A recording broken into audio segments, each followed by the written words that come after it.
بعض اوقات ایسا ہوتا ہے کہ علم دین نہ سیکھنے کی بنا پر ہم لوگوں کو یہ پتہ ہی نہیں ہوتا کہ ہم پر وہ عبادت لازم بھی ہو گئی ہے یا نہیں. جیسے مثلا قربانی کا ہی لے لیں کہ بہت سارے لوگوں کو یہ معلوم نہیں ہوتا کہ ہم پہ قربانی لازم ہو چکی ہے، اور بہت سے ایسے ہوتے ہیں کہ جن پہ قربانی لازم نہیں ہوتی لیکن وہ اپنے آپ پر قربانی لازم سمجھتے ہوئے بے جا تکلف اختیار کرتے ہیں، اور تنگ دستی کے باوجود بیچارے کبھی قرضہ لے کر یا اپنی بہت ساری ضروریات روک کر بہت ہی اذیت میں مبتلا ہو کر قربانی کر رہے ہوتے ہیں. بعض گھروں میں رواج ہوتا ہے کہ جی ہمارے تو والد صاحب ہر سال قربانی کرتے ہیں، ہم تو نہیں کرتے ہیں. بعض گھروں میں اس طرح رواج ہوتا ہے کہ ایک ہی جانور پورے گھر والوں کی طرف سے ذبح کیا جاتا ہے. بعض جگہ یہ قربانی منتقل ہوتی ہے، بھئی ایک سال والد صاحب نے کی، دوسرے سال والدہ نے، تیسرے سال بھائی کی طرف سے، چوتھے سال بیٹی کی طرف سے. تو ان میں یاد رکھیں کہ کچھ امور جائز لیکن تقریباً ناجائز امور ہیں. نبی کریم صلی اللہ علیہ وسلم نے ارشاد فرمایا کہ 10ویں ذوالحجہ میں ابن آدم کا کوئی عمل اللہ تعالیٰ کے نزدیک خون بہانے سے زیادہ پیارا نہیں ہے. یعنی قربانی کا خون جانور ذبح کرنے سے زیادہ پیارا نہیں ہے، اور وہ جانور قیامت کے دن اپنے سینگ اور بال اور کھروں کے ساتھ آئے گا، اور قربانی کا خون زمین پر گرنے سے قبل اللہ تعالیٰ کی بارگاہ میں مقام مقبول میں پہنچ جاتا ہے. آخر میں ارشاد فرمایا لہٰذا اس کو خوش دلی سے کرو. تو معلوم یہ ہوا کہ اللہ تبارک و تعالیٰ نے قربانی میں بہت سارے انعامات رکھے ہیں. ایک یہ کہ میدان محشر میں یہ جانور اللہ تعالیٰ کی بارگاہ میں آئے گا اور یقیناً سفارش کے لیے لایا جائے گا. دوسرا، اللہ تبارک و تعالیٰ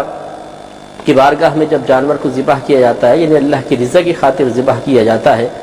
تو گویا کہ ہم ایک بہت ہی پیارا عمل اللہ تعالیٰ کی بارگاہ میں پیش کر رہے ہوتے ہیں. اور ایسا عمل کرنا جو اللہ تعالیٰ اور اس کے حبیب کریم صلی اللہ علیہ وسلم کو محبوب ہے، یہ بہت بڑی سعادت کی بات ہے. اور پھر نبی کریم صلی اللہ علیہ وسلم کا فرمان کہ قربانی کا خون زمین پر گرنے سے پہلے اللہ تعالیٰ کی بارگاہ میں مقبول ہو جاتا ہے. معلوم ہوا کہ رضا الہی کی خاطر جب ہم عبادت کرتے ہیں تو وہ ضرور اللہ کی بارگاہ میں مقبول ہوتی ہے. اور آخر میں ایک حکم ہے، ارشاد فرمایا کہ اس کو خوش دلی سے کرو. تو معلوم ہوا کہ وہ بھائی اور بہن جو بسا اوقات بڑی تنگ دلی محسوس کرتے ہیں اور وہ کہتے ہیں کہ یار یہ تو قربانی بس اب اتنے پیسے نکالو، ہر سال ہی قربانی آ جاتی ہے، ایسا نہیں کرنا چاہیے. کیونکہ جب ہم اللہ تعالیٰ کی رضا کی خاطر قربانی کرتے ہیں تو یقیناً اس کا بدلہ اللہ تبارک و تعالیٰ ہمیں دنیا میں بھی عطا فرمائے گا، اور آخرت کا ذکر تو آپ نے سماعت ہی فرمایا. جو بھی صدقہ اللہ تعالیٰ کی بارگاہ میں پیش کیا جاتا ہے وہ رائے گا نہیں جاتا، اس پہ بڑے اجر و ثواب مرتب ہوتے ہیں، دنیا میں بہترین بدلے دیے جاتے ہیں. لہذا خوش دلی کے ساتھ کرنا چاہیے. حضور اکرم صلی اللہ علیہ وسلم نے ارشاد فرمایا جس نے خوش دلی سے ثواب کا طالب ہو کر قربانی کی تو یہ قربانی جہنم کی آگ سے رکاوٹ بن جائے گی. گویا کہ دو چیزیں سرکار نے بیان فرمائی، ایک خوش دلی سے قربانی کرنا اور دوسرا طالب ثواب ہو کر قربانی کرنا. اگر یہ دو چیزیں جمع ہو جاتی ہیں تو یہ قربانی ہمارے لیے جہنم کی آگ سے ایک عظیم رکاوٹ بن سکتی ہے. چنانچہ ایک تو خوش دلی سے کرنی چاہیے اور دوسرا اللہ تبارک و تعالیٰ کی رضا کی خاطر ثواب حاصل کرنے کی غرض سے. چنانچہ اس میں اشارہ کر دیا اس طرف کہ یوں نہ ہو کہ بسا اوقات ہم ایک جانور لے کر آتے ہیں لیکن صرف اپنے بچوں کو خوش کرنے کے لیے لے کر آ گئے. مثال کے طور پہ قربانی کرنے کا ارادہ نہیں ہے لیکن بچوں نے کہا نہیں ہمیں تو جانور چاہیے، تو اللہ تعالیٰ کی رضا کی خاطر نہیں بلکہ صرف بچوں کا دل رکھنے کے لیے انسان جانور لے آیا، تو حقیقتاً یہ اللہ تعالیٰ کی رضا کی خاطر نہیں ہے. قربانی اس سے بھی بہرحال ہو جائے گی لیکن ہو سکتا ہے کہ ثواب ضائع ہو جائے. اس لیے اللہ کی رضا کی خاطر لائیں، اس صورت میں بھی اللہ کی رضا کی خاطر لائیں. آپ ضمن بچے اس سے نفع حاصل کریں یا بچے تو ویسے ہی خوش ہوتے ہی ہیں تو وہ ایک الگ بات ہے. اسی طریقے سے بسا اوقات ہم لوگوں کے تانا زنی سے بچنے کے لیے جانور خرید کر لے کر آتے ہیں کہ اگر نہیں لائیں گے تو خاندان والے کہیں گے کہ دیکھیں جی اتنا پیسہ ہے اور جانور لے کر نہیں آئے. تو اس لیے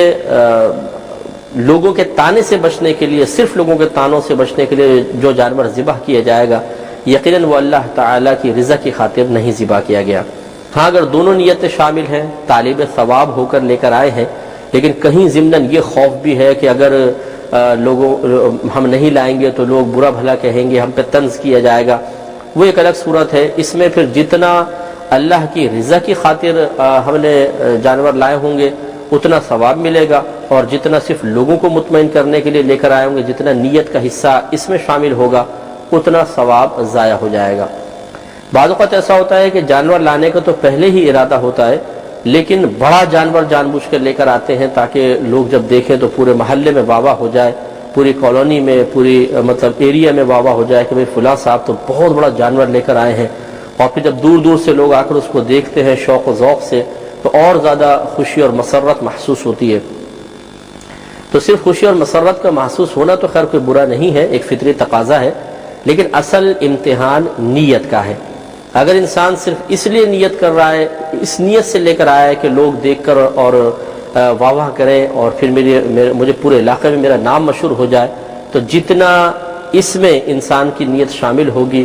یا نیت میں جتنا اس معاملے میں فساد ہوگا اتنا ثواب ختم ہوگا، اور جتنا اللہ تعالیٰ کی رضا کی خاطر انسان نے نیت کی ہوگی، کوشش کی ہوگی، اس پہ انشاءاللہ ثواب ملے گا۔ تو خلاصہ کلام یہ ہے کہ بہت ہی جانور لے کر آئیں تو جہاں جانور کے ظاہر کو دیکھتے ہیں اور ظاہری چیز کا اعتبار کیا جاتا ہے، وہیں اپنے باطن پہ نگاہ رکھنا بھی بہت ضروری ہوتا ہے۔ اسی طرح طبرانی نے حضرت ابن عباس رضی اللہ تعالی عنہ سے روایت کی کہ نبی کریم صلی اللہ علیہ وسلم نے ارشاد فرمایا کہ جو روپیہ عید کے دن قربانی میں خرچ کیا گیا اس سے زیادہ کوئی روپیہ پیارا نہیں۔ معلوم ہوا کہ اس سے یہ بھی ایک سوال کا جواب ہو گیا۔ بعض بھائی یہ کویسچن کرتے ہیں کہ اگر ہم جتنا پیسہ قربانی میں صرف ہوتا ہے یہ نہ کریں اور غریبوں کی امداد کر دیں تو کیا یہ بہتر نہیں ہوگا؟ تو اس کا جواب اس حدیث پاک میں آ گیا کہ اگر فی نفسی قربانی فرض نہ ہوتی بلکہ نفل قربانی ہوتی تو اس میں ہمارا مشورہ یہی آپ کو ہوتا کہ نفل قربانی کے بجائے آپ یہ پیسہ غریبوں کی ضرورت میں خرچ کر دیجئے، بہت اچھی بات ہے۔ لیکن ایک ہے قربانی کا واجب ہونا، اور واجب قربانی جب ہے تو پھر یہ غریبوں کو نہیں دے سکتے، اس میں اگر آپ دیں گے تو یقینی سی بات ہے ترک واجب کی بنا پر گنہگار ہوں گے۔ لہٰذا اس دن تو یہی عمل پیارا ہے کہ جانور کو ذبح کیا جائے، اور اگر واجب ہے تو واجب کو پورا کیا جائے۔ بلکہ نفل میں بھی کوشش یہ ہونی چاہیے کہ آپ اس غریب کی امداد اگر گوشت کے ذریعے کر دیں تو بہت اچھا ہے کہ اس دن جانور کا ذبح کرنا بہت ہی بہتر ہوتا ہے۔ یہ ایک پہلے بات یاد رکھیں کہ ہمارے گھروں میں جو عموماً یہ ایک بات مشہور ہوتی ہے کہ جی ہمارے گھر میں تو قربانی ابا جان ہی کرتے ہیں، والد صاحب قربانی کرتے ہیں، کسی ایک آدھ کے اوپر ہم ذمہ داری ڈال دیتے ہیں اور وہی ہر سال بس قربانی کرتے رہتے ہیں۔ صحیح مسئلہ جاننے کی کوشش نہیں کی جاتی ہے کہ قربانی واجب کس پر ہوگی۔ اسی طریقے سے بعض اوقات یہ بھی غلطی کی جاتی ہے کہ ایک جانور لایا جاتا ہے جیسے بکرا بکری لے آئے اور کہتے ہیں یہ تمام گھر والوں کی طرف سے ہم قربانی کر رہے ہیں، تو یہ بھی غلط ہوتا ہے۔ اس کے بارے میں بھی انشاءاللہ میں آپ کی خدمت میں عرض کروں گا۔ تو پہلے یہ بات جان لیں کہ کس شخص پر قربانی واجب ہوتی ہے، لازم ہوتی ہے۔ قربانی ایک بات اچھی طرح یاد رکھیں کہ کسی گھر کے سرپرست یا گھر کے کفیل پر ہی لازم ہو یہ کوئی قاعدہ شرعیہ نہیں ہے، بلکہ گھر کے ہر فرد میں شرائط دیکھی جائیں گی۔ قربانی کے 3 دن ہوتے ہیں، 10 ذو الحجہ، 11 اور 12۔ 10 ذو الحجہ کی شہر کے حساب سے جب عید کی نماز ہو چکے اس کے بعد سے قربانی کا وقت شروع ہوتا ہے، اور پھر اس کے بعد 12 کی غروب آفتاب تک رہتا ہے۔ 3 دن ہوتا ہے، دن میں بھی آپ قربانی کر سکتے ہیں، رات میں بھی کر سکتے ہیں، لیکن رات میں کرنا مکروہ ہے، دن میں کرنا افضل ہے، اور سب سے پہلا دن سب سے افضل ہوتا ہے۔ تو 10 ذو الحجہ، 11 اور 12 ان 3 دنوں میں ہر شخص اپنے گھر میں موجود جتنے بھی افراد ہیں جو بالغ ہیں وہ سب اپنے اندر ان شرائط کو تلاش کریں، جن کے اندر یہ شرائط پائی جائیں گی اس پر قربانی واجب ہوگی۔ تو آپ یہ دیکھیں گے کہ بعض اوقات ایسا بھی ہوگا کہ والد پر نہیں ہے، والدہ پر نہیں ہے، بیٹے پر نہیں ہے، لیکن بہو پہ قربانی واجب ہے کیونکہ وہ تمام شرائط کی جامع ہے۔ اسی طریقے سے کبھی والد پر بنتی ہے، کبھی والدہ پر بنتی ہے، کبھی سب پر بن رہی ہوتی ہے، ہر بیٹا بیٹی پہ قربانی بن رہی ہوتی ہے اور ہر ایک کو قربانی کرنا واجب ہوتا ہے، لیکن ہم توجہ نہیں کر پاتے، مسائل سے ناواقفی کی بنا پر واجب ادا نہیں ہوتا اور سخت گناہ گار ہوتے ہیں۔ تو لہٰذا اس کی چند شرائطیں، پہلی شرط یہ ہے کہ مسلمان ہونا۔ کافر پر قربانی واجب نہیں ہے، مسلمان پہ قربانی واجب ہے۔ ایسی اگر کوئی نان مسلم تھا اور وہ مسلمان ہوا ہے تو زمانہ کفر کی چاہے وہ کتنے مالدار کیوں نہ ہو اس پہ کوئی قربانی وغیرہ لازم نہیں ہوگی۔ دوسرا عاقل ہونا، غیر عاقل شخص یعنی پاگل مجنون پہ قربانی واجب نہیں ہے۔ تیسرا بالغ ہونا، نابالغ پہ قربانی نہیں ہوتی چاہے وہ کتنے ہی مالدار کیوں نہ ہو۔ چوتھا ہے مقیم ہونا، مسافر پر قربانی واجب نہیں ہے۔ مسافر کی شرعی تعریف یہ ہوتی ہے کہ جو شخص اپنے شہر کی حدود سے باہر نکل گیا ہو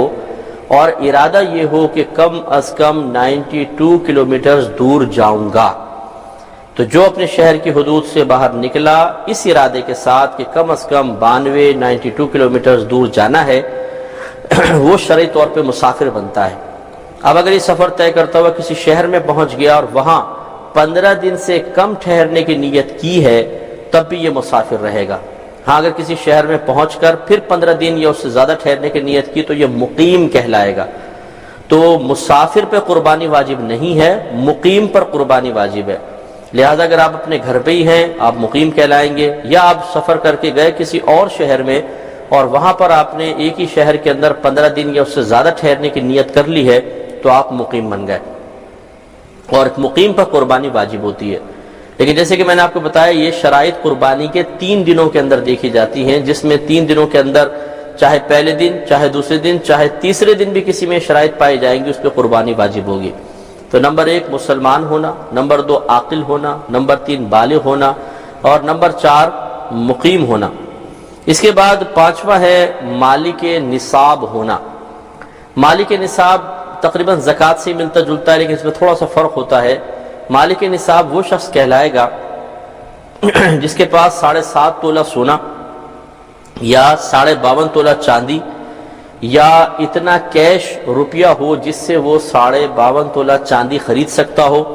تو 52.5 تولہ چاندی کے برابر اگر کیش موجود ہے تو وہ مالک نصاب ہے۔ تو 7.5 تولہ سونا ہو یا 52.5 تولہ چاندی یا اتنا روپیہ جس سے آپ 52.5 تولہ چاندی خرید سکتے ہوں، یا پھر آپ کے پاس مال تجارت بیچنے کی غرض سے ایسا مال رکھا ہوا ہے کہ جس کی مالیت 52.5 تولہ چاندی کے برابر پہنچ جائے۔ اس کے علاوہ آپ کی ضرورت سے زائد جتنا بھی سامان ہے اس کی مالیت اگر 52.5 تولہ چاندی کے برابر پہنچ جائے تو قربانی واجب ہے۔ مثال کے طور پہ علماء نے لکھا کسی کے گھر میں 6 کمرے ہیں، جو گھر کا مالک ہے ہم اس کی بات کر رہے ہیں، 4 کمرے یوز ہوتے ہیں، 2 کمروں میں ایسے تالا پڑا ہوا ہے کسی کام میں استعمال نہیں ہوتے، تو ان 2 کمروں کی قیمت کا بھی اعتبار کیا جائے گا۔ اور یہ یاد رکھیں کہ زکوٰۃ کے نصاب پہ سال گزرنا شرط ہے، قربانی کے نصاب پہ سال گزرنا شرط نہیں ہے۔ چنانچہ اگر قربانی کے 3 دنوں میں پہلے دن اس کو اچانک مال مل گیا کہیں سے تو چاہے ابھی تو یہ ہاتھ میں آیا ہے لیکن فوراً قربانی واجب ہو جائے گی۔ تو ایک مسلمان ہونا، دوسری شرط ہے عاقل ہونا، تیسرا بالغ ہونا، چوتھا مقیم ہونا، اور 5واں مالک نصاب ہونا۔ یہ بھی دیکھا جاتا ہے کہ اس شخص پہ کچھ قرضہ تو نہیں ہے۔ بالفرض اگر وہ مالک نصاب ہے اور اس کے اوپر قرضہ بھی ہے تو پھر یہ دیکھا جائے گا کہ اگر اس کا قرضہ ادا کر دیا جائے، یعنی جو اس کے پاس موجودہ مال ہے اس سے قرض ادا کر دیا جائے تو ادائیگی قرض کے بعد کیا پھر بھی نصاب باقی رہے گا؟ اگر ایسا ہے تو قربانی لازم ہوگی، لیکن اگر یہ یقین ہے کہ اگر میں قرض ادا کر دیتا ہوں تو پھر یہ نصاب باقی نہیں رہے گا تو قربانی واجب نہیں ہوگی۔ یہ بھی ذرا دیکھا جائے گا۔ اچھا، اگر ہم نے کسی کو قرضہ دیا ہوا ہے، مثال کے طور پر میرے پاس ابھی کچھ بھی نہیں ہے لیکن میں نے 4 لاکھ روپے کسی کو دیے ہیں، 5 لاکھ روپے کسی کو دیے ہوئے ہیں، تو علماء نے فرمایا کہ اس شخص پہ بھی قربانی واجب ہو جائے گی، اس لیے کہ بہرحال یہ مالک تو ہے، تو کسی سے قرضہ لے کے قربانی وغیرہ کر لے اور بعد میں جب وہ ملے تو یہ اس کو قرض لوٹا لے۔ تو اس لیے یہ قربانی کی شرائط ذرا دیکھی جائیں۔ اب آپ ذرا تھوڑا سا ٹھنڈے دل کے ساتھ، سکون کے ساتھ ذرا حساب کریں۔ مثال کے طور پہ ایک گھر ہے جس میں ایک والد ہیں، ایک ان کی زوجہ ہیں، ماں باپ یعنی ہیں، اور بیٹا ہے اور اس کی بہو ہے، ایک بہن بھی ہے، 5 افراد ہیں۔ یہ سب کا سب اپنا حساب و کتاب سب علیحدہ علیحدہ کریں گے۔ مثلا والد صاحب مسلمان ہیں، عاقل ہیں، بالغ ہیں، مقیم بھی ہیں، تو یہ دیکھیں کہ ان کے پاس کتنا مال ہے، یہ اپنے مال کا خود حساب کریں، سونا ہے، چاندی ہے، روپیہ ہے، مال تجارت ہے، ضروریات زندگی سے زیادہ سامان جو ان کا اپنا ہے ذاتی، وہ سب کا حساب کر کے یہ دیکھیں۔ ماں اپنا حساب کریں، یعنی بیوی جو ان کی زوجہ ہیں وہ اپنا زیور لے اور پیسہ لے، اور جو گھر میں ان کی ذاتی ملکیت کا سامان ہے جو ضرورت زندگی سے زیادہ ہے۔ مثال کے طور پہ بعض خواتین ایسی ہوتی ہیں جن کے پاس جوتے بہت سارے ہوتے ہیں، کچھ آؤٹ آف فیشن ہو جاتے ہیں، کچھ فیشن والے جوتے ہوتے ہیں۔ اب وہ جو آؤٹ آف فیشن رکھے ہوئے ہیں ان کا اگر اس موجودہ دور کے اعتبار سے قیمت کا حساب کتاب لگایا جائے، ایسے پرانے کپڑے رکھے ہوئے ہیں اور ان سب کا حساب کتاب بنایا جائے، ڈیکوریشن پیسز وغیرہ ہے، یہ ضرورت زندگی سے زیادہ چیزیں ہوتی ہیں، ان سب کا حساب کرنا پڑے گا، تو پھر وہ دیکھیں ٹوٹل کتنا بنا۔ اس طرح بیٹا اپنا حساب کرے، بہو اپنے زیور وغیرہ کا حساب کرے، بیٹی اپنا کرے۔ معلوم ہوا کہ سب کے سب مالک نصاب ہیں بالفرض، تو 5 قربانیاں واجب ہوں گی۔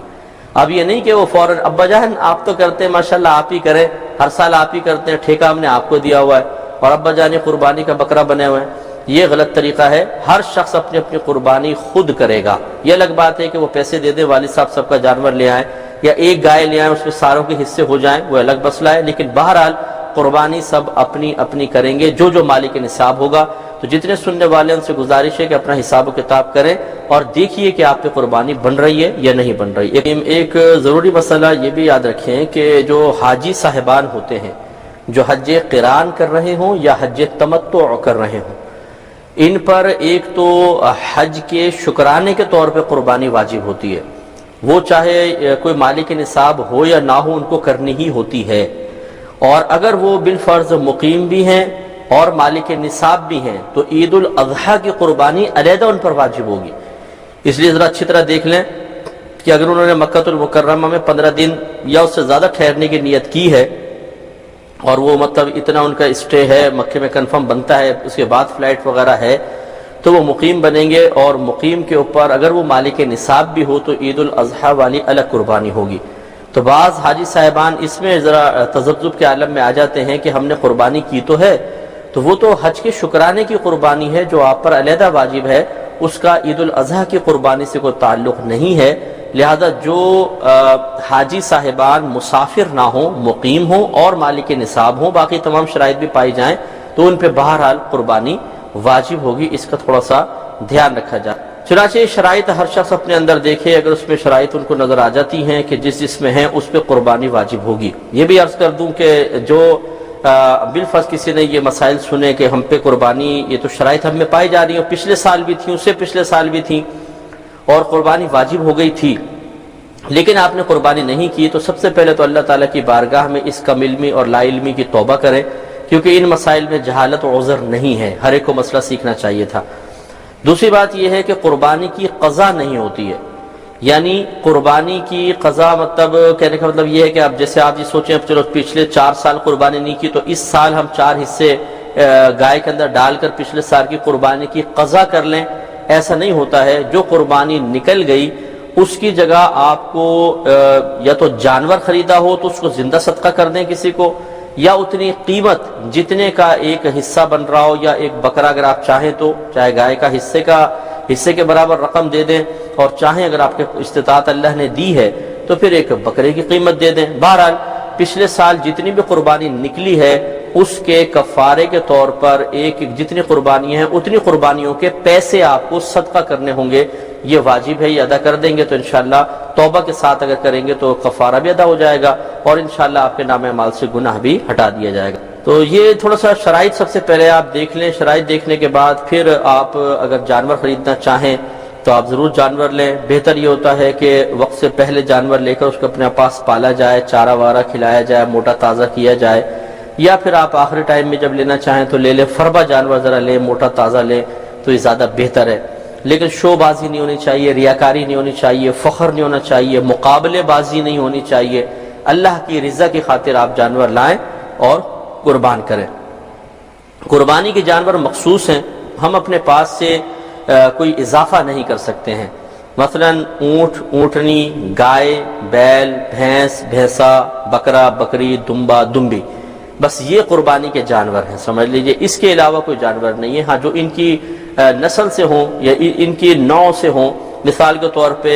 افغانستان میں دمبے کی کچھ اور شکل ہے، یہاں پر دمبا کچھ اور ہے، اس شکلیں بدل جانے سے کچھ نہیں فرق پڑتا، لیکن یہ جو چیزیں ہیں مطلب یہ مخصوص جانور ہیں، یہی قربانی کے جانور ہوتے ہیں، اور ان میں عمروں کا تھوڑا سا فرق ہوتا ہے۔ اونٹ کم از کم 5 سال کا ہونا چاہیے، اس سے کم کی قربانی نہیں ہوگی۔ گائے کم از کم 1 سال کی ہونی چاہیے، اور 2 سال کی سوری، اور بکرا بکری دمبا دمبی کم از کم 1 سال۔ یہ ان کے عمریں ہیں، ان کا تھوڑا سا لحاظ رکھنا چاہیے، اس سے کم عمر کے جانور ذبح کیے تو قربانی نہیں ہوگی۔ ہاں دمبا دمبی کے بارے میں چونکہ نبی کریم صلی اللہ علیہ وسلم کے پاس ایک صحابی آئے اور انہوں نے عرض کیا صلی اللہ علیہ وسلم میرے پاس ایک 6 ماہ کا دمبا ہے لیکن دور سے دیکھنے میں سال بھر کا لگتا ہے، کیا میں اس کی قربانی کر سکتا ہوں؟ تو نبی کریم صلی اللہ علیہ وسلم نے خلاف قیاس ان کی قربانی کی اجازت مرحمت فرمائی، تو یہ پھر حکم عام رہا، دوسرے لوگوں بھی فقہا نے دوسروں کے لیے بھی اس کو جائز رکھا۔ لہذا دمبا دمبی میں تو یہ ہو سکتا ہے کہ 6 ماہ کا ہو اور لیکن دور سے دیکھنے میں سال کا لگے تو اس کی قربانی کر سکتے ہیں، لیکن اس پہ قیاس کر کے ہم بکرا بکری کے بارے میں نہیں کہہ سکتے کہ جی بکرا اگر 6 ماہ کا ہے دیکھنے میں سال بھر کا لگے تو اس کی قربانی بھی جائز ہو، دمبے تو اس کو قیاس نہیں کر سکتے ہیں، تو اس لیے بکرا بکری دمبا دمبی کم از کم 1 سال، اور گائے بھینس وغیرہ یا بیل ہو یہ 2 سال، اور اونٹ 5 سال کم از کم ہونا چاہیے۔ باقی یہ دانتوں کا مسئلہ ہوتا ہے، بعض کہتے ہیں یہ دانت کھول کے دیکھتے ہیں، اگر 2 دانت کا بکرا ہے تو کہتے ہیں یہ سال ہو گیا پورا، لیکن یہ کوئی ضروری نہیں ہوتا ہے، اصل ہے عمر کا پورا ہونا۔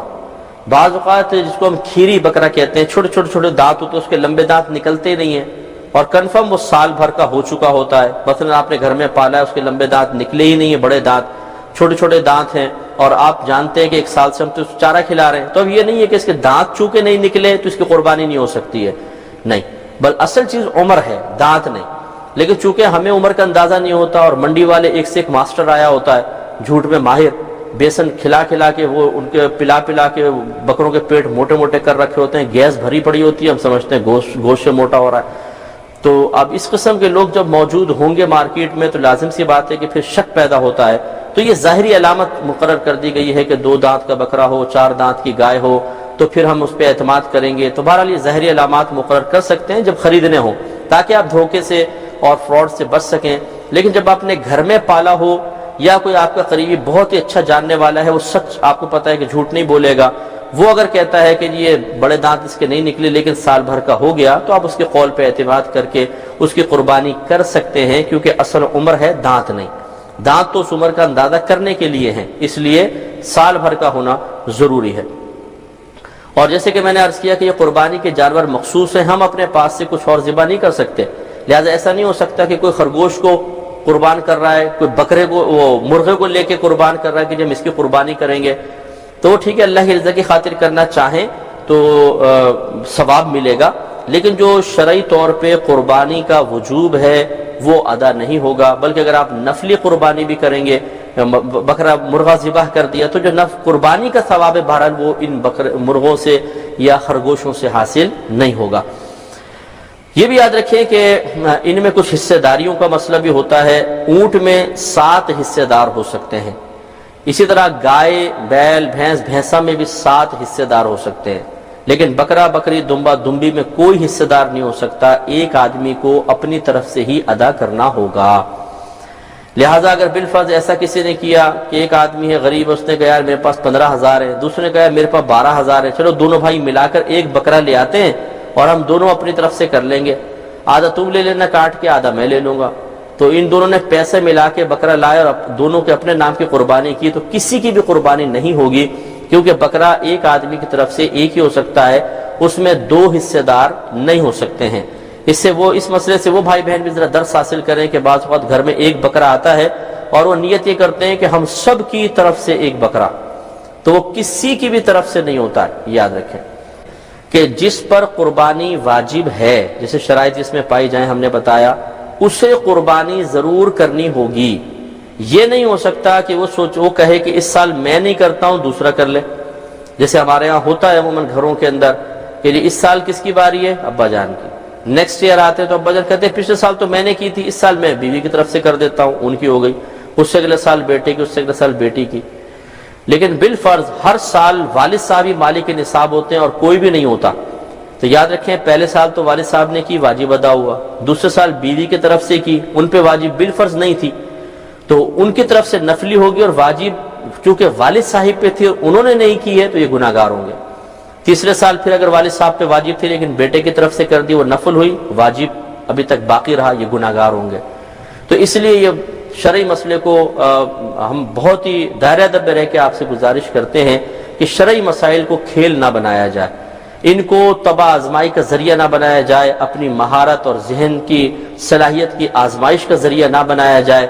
اٹکل پچو نہ کیے جائیں، تکے نہ مارے جائیں، بلکہ یہ دین ہے، قرآن و حدیث کا نچوڑ ہے، علماء سے رجوع کریں، مستند مفتیان کرام سے بات کریں اور پھر ان پر عمل کرنے کی کوشش کریں، ورنہ قدم قدم پہ انسان گناہگار ہوتا ہے، اسے پتہ بھی نہیں چلتا ہے اور وہ سمجھ رہا ہوتا ہے کہ میرے درجات اللہ کی بارگاہ میں بلند ہو رہے ہیں، حالانکہ وہ اللہ کی بارگاہ سے رد کیا جا رہا ہوتا ہے، اللہ تعالیٰ کو اس پہ غضب متوجہ ہو رہا ہوتا ہے، رحمت متوجہ نہیں ہو رہی ہوتی۔ ویسے یہ قاعدہ قانون ضرور ہے کہ تھوڑا بہت عیب ہوتا ہے تو قربانی ہو جاتی ہے، زیادہ عیب ہو تو قربانی نہیں ہوتی، لیکن کوشش یہ کرنی چاہیے چونکہ عوام کو تمام عیوب و نقائص کے بارے میں صحیح اطلاع نہیں ہوتی ہے، تو ہو سکتا ہے کہ ایک عیب کو آپ معمولی سمجھ رہے ہوں اور حقیقتاً وہ عیب ہو، تو پھر اس میں مسئلہ پیدا ہوتا ہے۔ اس لیے صاف ستھرا جانور دیکھنے کی کوشش کریں، تو عیوب و نقائص چیک کریں تو آگے سے لے کر پیچھے تک آپ آئیں۔ مثال کے طور پہ سب سے پہلے ناک چیک کر لیں، ثابت ہونی چاہیے، پھر آنکھوں پر آ جائیں، آنکھیں دونوں ہونی چاہیے، کاڑا یا اندھا نہ ہو، بھینگی کی قربانی ہو سکتی ہے۔ اچھا آنکھ بھی چیک کر لیجئے گا کہ اس میں کنچا تو نہیں فٹ کر دیا بچوں کا، کیونکہ بعض اوقات ایسا ہوتا ہے کہ آنکھ پھوٹ جاتی ہے تو اس میں جعلی نکلی آنکھ لگا دیتے ہیں، اور اس میں بڑے ماسٹر اور ماہر لوگ بھی ہوتے ہیں، اس لیے ذرا خیال کریں۔ اس کے علاوہ کان اگر پیدائشی طور پر نہیں ہے قربانی نہیں ہوگی۔ اسی طرح اگر کان کا پورا آپ سائز دیکھ لیں، اس میں 1/3 1/3 اگر کٹا ہوا ہے یا اس سے زیادہ ہے تو نہیں ہوگی، اس سے کم ہے تو ہو جاتی ہے، تو کان ثابت ہونا چاہیے۔ ہاں اگر چھوٹے چھوٹے کان ہیں، بعض بکروں کے تتنے سے کان ہوتے ہیں، چھوٹے ہونے میں کوئی مسئلہ نہیں ہے، پیدائشی طور پہ نہ ہو نہیں ہوگی، کٹے ہوئے ہوں تو وہ 1/3 کا حساب دیکھیں گے۔ سینگ کا مسئلہ یہ ہوتا ہے کہ اگر یہ بالکل جڑ سے ٹوٹ گیا ہے تو قربانی نہیں ہوگی، اوپر سے ٹوٹا ہے جھڑ گیا ہے تو ہو جائے گی۔ بعض بکروں بکریوں کے پیدائشی سینگ ہوتے ہی نہیں ہیں، ان کی قربانی ہو جائے گی۔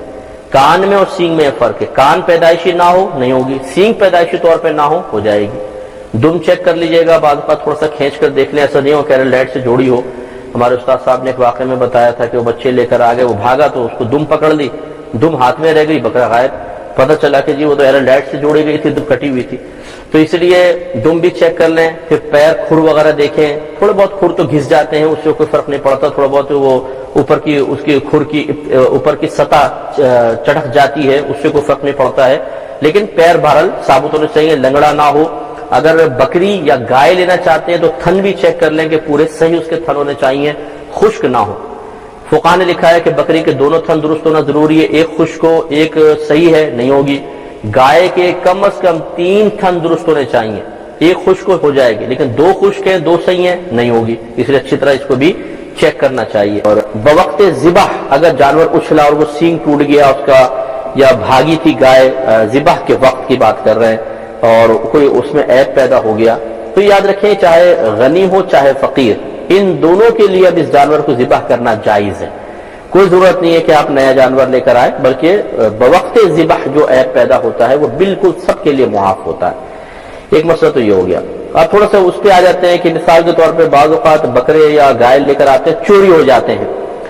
اس میں شرعی طور پہ حکم یہ ہے کہ غنی دوسرا جانور لے کر آئے، اور فقیر بیچارہ جو ہے وہ تو پہلے ہی غریب اور فقیر تھا، اس کا کوئی جانور چرا کر لے گیا تو اللہ تبارک و تعالیٰ اس کو بڑی ذمہ فرمائے گا، وہ اللہ کی بارگاہ میں خالی توبہ، مطلب یہ کہ قربان تو کر نہیں سکتا ہے، احتیاطاً توبہ کر لے، باقی اس کے اوپر نیا جانور لے کر آ کر ذبح کرنا کوئی واجب نہیں رہے گا۔ اور جانوروں کی تعظیم کریں گے۔ تعظیم کرنے کا مطلب انہیں ذرا صاف ستھرا رکھنا، ان کے اگر نہلانے کا موقع ہے، گندگی ہے تو نہلا دیں،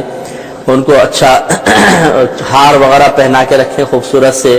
انہیں تنگ نہ کیا جائے۔ یہ بعض نوجوان مطلب بھاگ رہے ہیں، گھسیٹ رہے ہیں اس کو، اور پھر جانور بیچارہ پریشان ہو رہا ہے، یہ چیز نہیں ہونی چاہیے۔ دم کھینچ رہے ہیں بہت زور زور سے، یہ یاد رکھیں بعض صورتوں میں گناہ بھی ہے۔ اسی طرح اگر آپ بالفرض اونٹ لے کر آئے ہیں تو اس کی سواری کرنا، بچوں کا بٹھا لینا بالکل نہیں کرنا چاہیے، بلکہ فقہاء نے فرمایا اگر آپ بالفرض گائے لے کر آئے اور گائے دودھ دینے والی ہے اور آپ نے دودھ نکال لیا تو اس دودھ کا استعمال جائز نہیں ہے۔ مثلا اگر بعض اوقات تھنوں میں غلبہ ہوتا ہے دودھ کا، اگر تجا کو تکلیف اور اذیت ہوتی ہے تو اگر آپ بڑی گائے لے کر آئے تو اس کو دودھ نکال کے صدقہ کر دیں، وہ پی نہیں سکتے ہیں۔ اگر پیا اپنے گھر میں تو جتنی قیمت کا پیا ہے اتنی قیمت صدقہ کر دیں تاکہ خالصتاً قربانی اللہ تبارک و تعالیٰ کے لیے ہو. اور اس میں اصول یہ کہا فرما ہے کہ قربانی کے جانور سے کسی قسم کا نفع لینا منع ہوتا ہے. ہم بعض اوقات بزرگوں کی طرف سے قربانی کرتے ہیں، اس کا کیا مسئلہ ہوتا ہے؟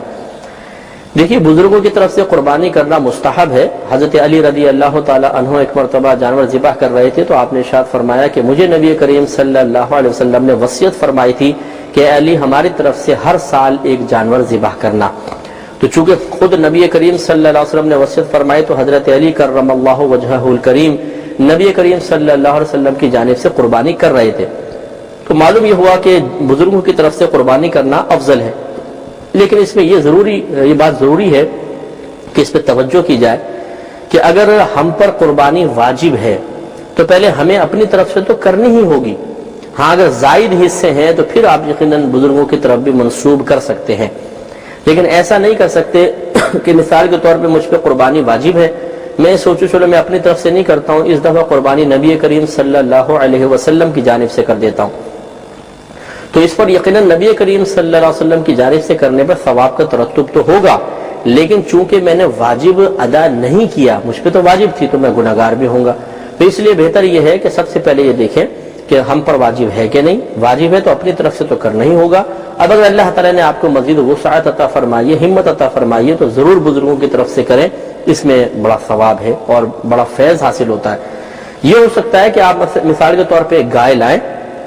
ایک حصہ اپنے طرف سے آپ نے کر دیا، اب 6 حصے آپ کے باقی بچے ہوئے ہیں، وہ اپنے کچھ مرحومین کی طرف سے کر دے، کچھ اپنے بزرگان دین کی طرف سے کر دے تو انشاءاللہ بہت ہی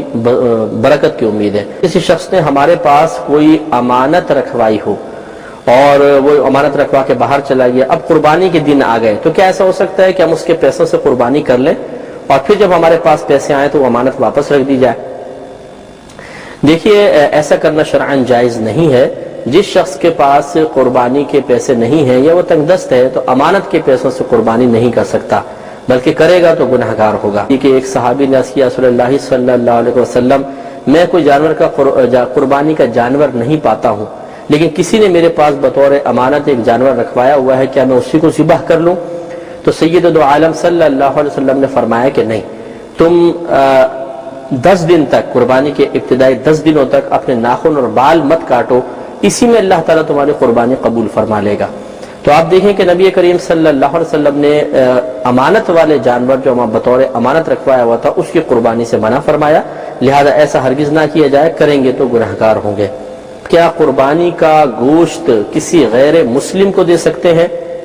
دیکھیے، بہتر یہ ہے کہ چونکہ یہ قربانی اللہ تبارک و تعالیٰ کا قرب حاصل کرنے کے لیے کی گئی ہے، اس لیے اس گوشت کو مسلمانوں تک پہنچایا جائے، کیونکہ یہ دن اصل میں جو عید بقرعید کا خصوصی دن ہے، یہ اللہ تبارک و تعالیٰ کی طرف سے مسلمانوں کی میزبانی کا گویا کہ دن ہے. اللہ تعالیٰ اس میں میزبان ہے اور ہم سب اس میں مہمان ہیں.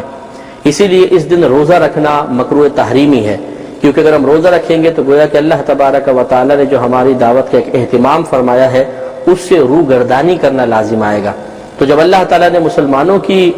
مہمان نوازی کا ارادہ فرمایا ہے تو پھر یہ گوشت غیر مسلم تک نہیں پہنچنا چاہیے. ہاں آپ ان کی مدد ضرور کریں، انسانیت کے ناطے پیسوں وغیرہ سے کر دیں، لیکن یہ گوشت مسلمان تک پہنچائیں. جانور کو رات میں ذبح کرنا جائز ہے؟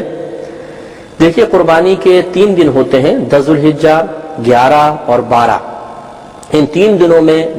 دن کے اندر قربانی کرنا سنت کریمہ ہے. لیکن اگر کسی عذر کی بنا پر کوئی رات میں بھی قربانی کرتا ہے تو قربانی بہرحال ہو جائے گی. اگر عذر کے سبب ہے، کسی صحیح عذر کے سبب، تو پھر تو مطلب چلے کراہت کم سے کم ہے، لیکن بلا عذر اگر رات میں کی تو یہ کراہت کے ساتھ ہوگی، یعنی مکروہ ہے رات میں قربانی کرنا. تو وہ بھی مطلب یہ سمجھ لیں کہ 3 دن 2 راتیں ہیں، 10 کا دن پہلے ہوگا،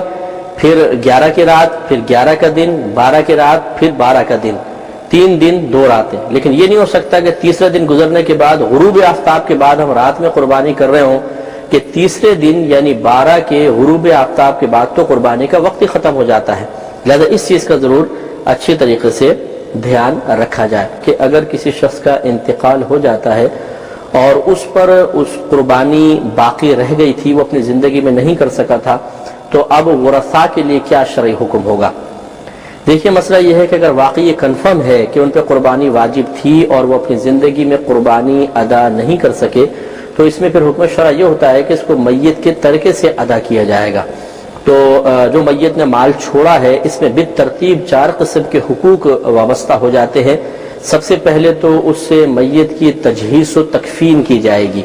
یعنی نماز جنازہ، کفن وغیرہ کا مسئلہ، اسی طرح قبر کے جتنے اخراجات ہیں وہ سب اس سے میت کے پیسے سے کیے جائیں گے۔ اگر کوئی وارث اپنی طرف سے بھی کرنا چاہے تو شرعاً منع بھی نہیں ہے، لیکن اگر تمام ورثاء میت کے پیسے سے کرنا چاہیں تو بالکل کر سکتے ہیں کہ میت کے پیسے سے ہی یہ کام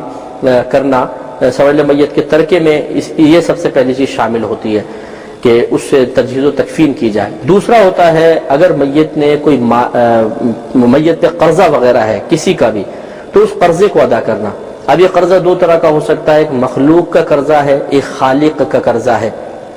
اگر مخلوق کا قرضہ ہے، مثلا لوگوں سے قرضہ لیا تھا یا بیوی کا جیسے مہر ہوتا ہے، یہ بھی قرضے کی ایک صورت ہے، اگر زندگی میں ادا نہیں کیا تھا وہ ادا کرنا ہوگا۔ اللہ تعالیٰ کا قرضہ یعنی ان پہ اگر زکوٰۃ لازم تھی یا قربانی واجب تھی ادا نہیں کی تو اس کے پیسے نکالے جائیں گے۔ پھر اس کے بعد مالی وصیت ہوتی ہے، پھر چوتھا ورثاء کا حق ہوتا ہے۔ تو خلاصہ کلام یہ ہے کہ جو شخص انتقال کر گیا اور کنفرم معلوم تھا کہ ان کے اوپر قربانی لازم تھی ادا نہیں کی، تو پہلے ان کے طریقے سے وہ قربانی کا جتنا مال ہے وہ صدقہ کیا جائے، پھر ورثاء کے اندر تقسیم کیا جائے۔ اب قربانی کے بچے کے بارے میں مسئلے ہیں۔ بعض اوقات ایسا ہوتا ہے کہ ہم جانور خرید کے گھر لے آتے ہیں اور پتہ چلتا ہے کہ جی جانور تو حاملہ ہے، جیسے گائے خرید کے لے آئے، تو اب اس کا کیا کریں؟ اس میں دیکھیں چند مسائل ہوتے ہیں۔ مثال کے طور پر ایک تو یہ کہ گھر پر لائے، آپ کو پتہ ہی نہیں چلا کہ یہ حاملہ جانور ہے، جب آپ نے ذبح کیا اس کا پیٹ کاٹا تو اندر سے مرا ہوا بچہ نکلا، تو کوئی حرج نہیں ہے، قربانی بالکل ہو گئی، اس مرے ہوئے بچے کو پھینک دیں۔ دوسرا یہ کہ آپ گھر لے آئے تھے اور آ کے منکشف ہو گیا کہ یہ حاملہ جانور ہے، کوئی بات نہیں، اس کی بھی قربانی ہو سکتی ہے، اور جب آپ نے کاٹا تو پیٹ سے زندہ بچہ برآمد ہوا تو اس کو بہرحال کراہت ہوگی، اس کو کون کھائے گا، لیکن کسی کو اگر دینا چاہیں، کوئی جیسے ہوتے ہیں جمعدار وغیرہ اٹھا کے لے جانے والے، وہ چاہتے ہیں تو اس بچے کو بھی ساتھ ہی ذبح کر دیں، زندہ کیونکہ نکلا ہے، ذبح کر کے ان کے حوالے کر دیں، وہ صحیح ہے۔ تیسرا یہ ہوتا ہے کہ آپ جانور لے کر آئے اور اس نے قربانی سے پہلے بچہ دے دیا، یعنی ایام قربانی سے پہلے بچہ دے دیا،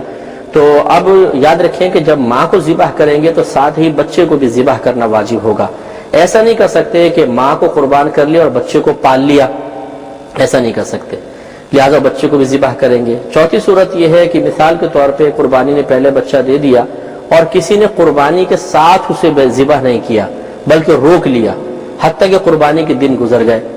تو اب کیا اس کو پال سکتے ہیں؟ تو شرع حکم یہ ہے کہ نہیں، پال نہیں سکتے۔ واجب تو یہی تھا کہ اس کو ساتھ ہی کاٹ دیتے، کیونکہ یہ قربانی کا حصہ ہی ہے، تو گویا کہ یہ قربانی کا حصہ آپ نے نکال لیا، تو لہٰذا اب حکم شرع یہ ہوگا کہ اس جانور کو فوراً بعین ہی ذبح کو آپ نے بعین ہی صدقہ کرنا ہوگا، کسی غریب کو دے دیجئے۔ اور بالفرض اس کے بعد مزید ایک صورت یہ ہے کہ آپ نے قربانی کے ساتھ اس کو ذبح نہیں کیا، قربانی کے دن گزر گئے، اب ہونا تو یہ چاہیے تھا کہ زندہ اس کو صدقہ کر دیتے، لیکن آپ نے اس کو کاٹ دیا قربانی کے دنوں کے بعد، اب کاٹ دیا تو یہ آپ نے غلط کیا، اس میں سے کچھ نہیں کھا سکتے ہیں، یہ پورا کا پورا صدقہ کرنا ہوگا، بلکہ اس کاٹنے کی وجہ سے جو قیمت میں کمی آئی ہے اس کمی کو بھی صدقہ کرنا ہوگا۔ اس کے بعد مزید ایک صورت یہ ہے کہ آپ نے قربانی نے پہلے بچہ دیا، آپ نے نہ کاٹا اور بعد میں بھی وہ زندہ رہا، آپ نے نہ کاٹا نہ اس کو صدقہ کیا، حتیٰ کہ اگلا سال آ گیا اور 1 سال میں وہ جانور اچھا خاصا بڑا ہو گیا، تو کیا اب اس سال اس کو کاٹ سکتے ہیں؟ تو حکم شرع یہی ہے کہ اب اس کو کاٹ سکتے ہی نہیں ہیں، اس کو زندہ ہی صدقہ کرنا ہوگا۔ چنانچہ اگر 1 سال کے بعد بھی آپ نے اس کو کاٹ دیا تو اس کو پورا کا پورا صدقہ کرنا ہوگا، اور کاٹنے کی وجہ سے جو قیمت میں کمی آئی وہ کمی بھی آپ کو صدقہ کرنی ہوگی۔ اس کا طریقہ یہ ہوگا قیمت معلوم کرنے کا کہ آپ معلوم کریں زندہ ہو تو کتنی قیمت ہے، اور کسی قصائی سے پوچھیں کہ ذبح شدہ کی کتنی قیمت ہے، جتنے ڈیفرنس آئے جانور کے ذبح کے ساتھ، جانور کو صدقہ کرنے کے ساتھ ساتھ اتنا جو فرق آ رہا تھا وہ بھی آپ کو صدقہ کرنا ہوگا۔ لہٰذا یہ اچھی طریقے سے آپ جانور کے بچے کے بارے مسائل بھی ذہن میں رکھیں۔